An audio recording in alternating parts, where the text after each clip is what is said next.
want to help answer the question, why? Why is my kid doing that? I love to help empower parents and teachers through giving them the answer or helping them to see the answer to the why. So today I want to talk about, why is my kid unable to sit still? Or why is my kid moving all the time?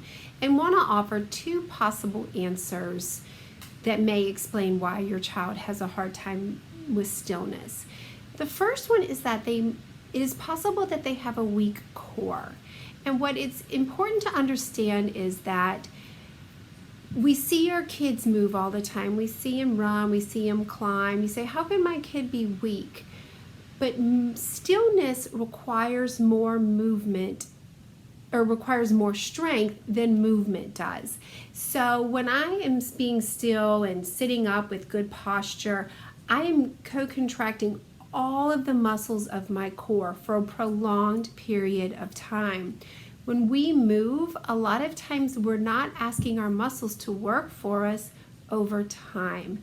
So a weak core could be at the root of your child's inability to sit still. It's just easier to move than it is to sit still. So I'm going to put a link below to two different exercises / activities that can help you to kind of test and see where your child's core strength is at. See how well they can hold their body up against gravity. They're simple and easy. They take 5 to 30 seconds each. And what happens then is, if your kid can't perform those activities and can't hold themselves up against gravity in those activities, then that turns into an exercise. So do those two activities daily or a few times a week and build up their ability to hold those postures.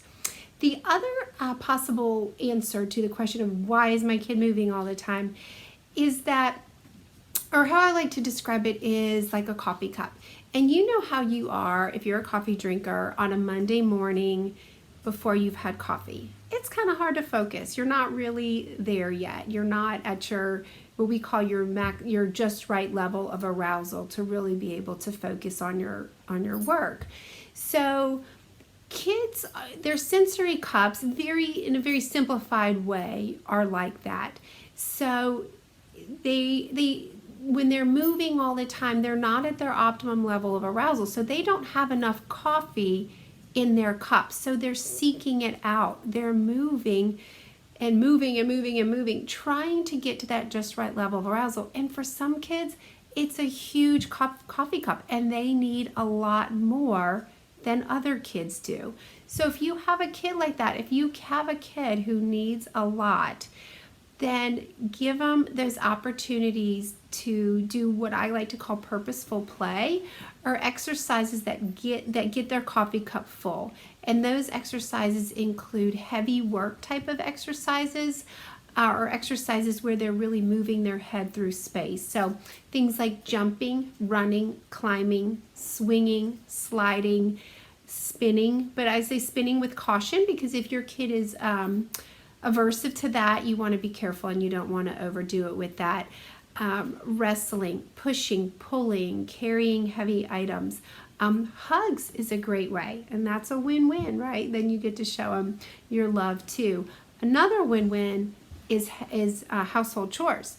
So sweeping, vacuuming, carrying a laundry basket, carrying groceries, anything that has some weight to it helps to give them that heavy work input. So I hope that makes sense. If you have any questions, please, or comments, please leave them below. If you have any other questions as to why is my kid blank, I'd love to help answer them. Hit the like button, hit the subscribe button, and then you'll be aware when I post more videos. Thank you.